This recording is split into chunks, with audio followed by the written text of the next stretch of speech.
Саламатсыздар урматтуу мекендештер, өлкөбүздө алынган акыркы сааттагы жаңылыктар менен тааныштырабыз. Мирзиёев Кытай, Кыргызстан, Өзбекстан темир жолунун курулушу башталарын билдирди. Өзбекстандын президенти Шавкат Мирзиёев Кытай, Кыргызстан, Өзбекстан темир жолунун курулушу жакында башталарын Жогорку Евразиялык экономикалык кеңештин жыйынында билдирди. Мирзиёевдин айтымында жаңы чакырыктар түштүк жана чыгыш багыттары боюнча альтернативдүү транспорт коридорлорун мындан ары өнүктүрүү зарылдыгын талап кылууда. Жакында биз Өзбекстан, Кыргызстан, Кытай темир жолун баштоону пландап жатабыз. Долбоор Азия Тынч океан аймагынын базарларына чыгуу үчүн кошумча мүмкүнчүлүктөрдү түзөт. Бул багыт чыгыш батыш багытындагы азыркы темир жол линияларын толуктайт, деди Мирзиёев. Өзбекстан быйыл Кыргызстандын төрагалыгы астында өткөн Жогорку Евразиялык экономикалык кеңештин саммитине байкоочу катары катышып жатат.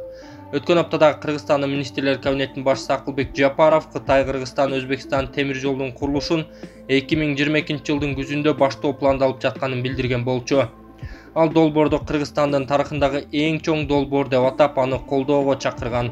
Кытай, Кыргызстан, Өзбекстан темир жолун куруу демилгеси 2000 жылдардын башында айтылып, бирок андан бери ал ишке ашпай келет. Февраль айында президент Садыр Жапаров Кытайдын CCTV медиа корпорациясына берген маегинде Кытай, Кыргызстан, Өзбекстан темир жолунун курулушу жакын арада башталаарына ишенимин билдирген. Буга чейин Кытайдын Кыргызстандагы элчиси Ду Девен билдиргендей, бул долбоор Кыргыз Республикасынын президенти Садыр Жапаров менен Кытайдын төрагасы Си Цзиньпиндин февраль айынын башында Пекинде болгон жолугушуунун темаларынын бири болгон. 2017 жылы Кытай, Кыргызстан, Өзбекстан жолун куруу боюнча 3 тараптуу жумушчу топ түзүлүп, долбоорду ишке ашыруунун каралып жатканы маалымдалган. Акчол Махмудов Улуттук олимпиадалык комитеттин мүчөсү болду. Кыргыз Улуттук олимпиада комитетинин комиссиясына 5 атамекендик спортчу кабыл алынды. Бул тууралуу комитеттин сайтына жарыяланды. Алар Акжол Махмудов, Каныкей Кубанычбекова, Максим Гордеев, Денис Петрашов жана Нурсултан Кеңешбековдор. Аталган 5 спортчу тең олимпиада оюндарына катышкан учурдун көрүнүктүү спортчулары. Алардын экөө Улуттук олимпиадалык комитеттин генералдык ассамблеясына катышып, добуш бере алат. Ал эми бирөөсү аткаруучу комитетке кирет. Комиссиянын алгачкы жыйыны июнда өтөрү пландалууда. Садыр Жапаров чегара кызматын өнүктүрүү улантыларын айтты. Президент Садыр Жапаров чегарачыларды кесиптик майрам менен бүгүн куттуктады. Мамлекет башчы өз куттуктоосунда мамлекеттик чегараны көздүн карегиндей коргоо өзгөчө маанилүү тапшырма экенин жана өлкө коопсуздугунун башкы кепилдиктеринин бири болуп саналаарын белгилеген. Чегарада кызмат өтөгөндөргө эң жогорку талаптар коюлганын айткан. Дүйнөдөгү жана Борбор Азиядагы кырдаал эгемендикке кол салууга, банги аткезчилигине, чегарадагы кылмыштуулукка, мыйзамсыз миграцияга ишенимдүү бөгөт коюу зарылдыгын түздөн-түз көрсөтүп турат. Эр-жигит эл четинде, жоо бетинде деп ата-баба салтын улаган чегарачыларыбыз 4700дөн ашуун чакырымга созулган мекен чегин кандай гана климаттык шарттарда, кандай гана чыңалган жагдайларда болбосун көз ирмебей күзөтүп келет. Мамлекет дагы эл дагы чегара коопсуздугун камсыз кылууга өзгөчө көңүл бурууда.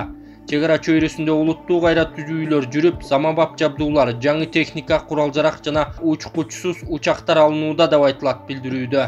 Мамлекет башчы чегара инфа түзүмүн ыраттуу өнүктүрүү, чегара мекемесинин оперативдик техникалык, кадрдык мүмкүнчүлүктөрүн өстүрүү, чегара жоокерлерин жана алардын үй бүлө мүчөлөрүнүн социалдык жактан корголуусу жаатында мамлекет тарабынан жасалып жаткан иштер мындан ары да улана турганын белгилеген. Кыргызстандын мамлекеттик чегара кызматынын түзүлгөнүнө 23 жыл толду. Мекеме 1999 жылдын 28 майында президенттин жарлыгы менен негизделген. Бул дата чегарачылар үчүн майрамдык күн деп саналат. Буга байланыштуу өлкө жетекчилиги куттуктоо жолдоп, бир катар кызматкерлерге ар кандай даражадагы мамлекеттик сыйлыктарды ыйгарган. 2002 жылга чейин чегара кызматынын курамына Коргоо министрлигинин чегара кызматынын башкы башкармалыгы жана Улуттук коопсуздук кызматынын башкы чегара көзөмөл башкармалыгы кирген. Андан кийин бир канча жолу өз алдынча орган, Улуттук коопсуздук кызматынын алдындагы мекеме болуп өзгөргөн. 2020 жылдын аягында кайрадан Улуттук коопсуздук мамлекеттик комитетинин курамына киргизилди. Балбак Төлөбаев өзү жакшы шарт түзө албаса элге кайра кайтарып берсин. 26 майдагы Жогорку Кеңештин жыйынындагы ар кандай маселелер саатында өлкөдөгү бир катар саясий экономикалык маселелер көтөрүлдү. Алсак депутат Балбак Төлөбаев Тоң районундагы Туз көлдү алган ишкер аталган уникалдуу жайды иштете албай жатканын айтып, өзү жакшы шарт түзө албаса элге кайра кайтарып берсин, деди элеклүү Балбак Төлөбаев. Жылдын башында эле айттым эле, могу Тоң районунда Туз көл боюнча тигил бизнесмен же Туз көлдү иштетсин, же элге кайтарып берсин. Туз көлгө барган туристтердин баары ошол жерде уникальный көл бул. Бир Израилде бар, бир Турцияда бар, бир Кыргызстанда бар. Ошол жерде уят элемечи, уяласың. Же жакшынакай иштетпейт, же элге кайтарып бербейт, же конкурска чыгарылат. Ушунча бийликтин күчү жетпей койду ушу балагачы.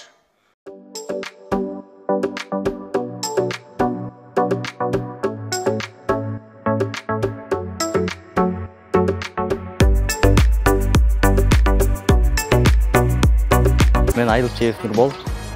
Ислам корпоративинен ушу машинени алдым. Ыраазычылык. Ишенсе болот экен ушу корпоративге.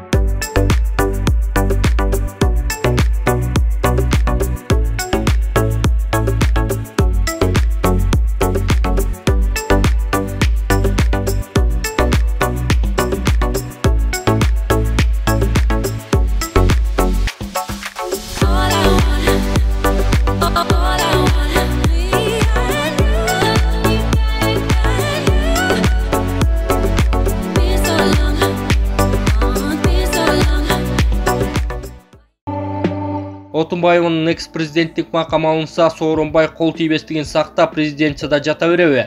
Убактылуу өкмөттүн төрайымы Роза Отунбаева да июнь окуясы боюнча айыпталууда, бирок экс-президент макамы бар. Жоопкерчиликке тартууда тоскоолдуктар жаралары белгилүү. Мындай шартта анын кол тийбестигин парламент аркылуу алып, жазалоону пландап атышканы айтылууда. Чоңчурдун башына айланбайбы? Июнь окуясы тушунда Ош облусунун губернатору болгон Сооронбай Жээнбеков мамлекеттик резиденцияда чалкалап жатат. Теңдиктен тайып кетсек эл эмне дейт деп жазган Аргумент Кейжи сайты. Абдылдайманкулов 100 адамды тоготпой качып кетти. Учурда түштүк жергесинде гастролдо жүргөн куудулдар Абдылдайманкулов менен Тынар Курбаналиев 100 адам келгенине карабай концерт койбой кетип калганы айтылууда. Кызылкыя шаарынын жашоочуларынын нараатчылыгын чагылдырган видео социалдык тармактарда жүктөлүп талкуу жаратты.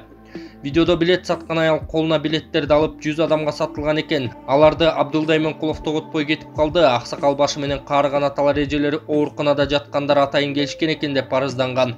Ал эми Кызылкыя шаардык маданият ордосунун директору делген Гүлайым Айым буларга токтолгон. Концерт ээлери 100 адам бизге аз, биз аларга концерт кое албайбыз деп качып кетишти. Телефон чалсак албай коюшту деп билдирди. Талкууга түшкөн окуя тууралуу Кыргыз Республикасынын эмгек сиңирген артисти Куудул Абдылдайманкуловго байланышканда Куудул Сейреп медиа маалымат агенттигине мындайча түшүндүрмө берди. Мындай окуялар буга чейин деле болгон боло берет. Концертке мен жалгыз барган эмесмин. Тынар экөөбүздөн сырткары бизди коштоп жүргөн балдар бар. Кызылкыяда сатылган 100 билеттин баасы 20 000 сом болсо, биздин концертке кетирген чыгашаларыбыз андан ашат. Жаныбызда коштоп жүргөн балдар менен алдын ала келишим түзүлгөн. Аларды сен 1 билет саттыңбы, 100 билет саттыңбы кызыктырбайт. Алар сахнага чыктыбы, келишкен акчаны төлөп беришибиз керек. Бизди коштоп жүргөн балдарга 10-15 000 сомдой төлөйбүз. Музыканы коюп отурган оператор бар, ага өзүнчө төлөйбүз. Музыкалык аппаратурага 3 000 сомдун тегерегинде ижара төлөйбүз. Андан сырткары концерт койгон маданият үйүнө концерттен түшкөн сумманын 20%-ын ижарага беришибиз керек.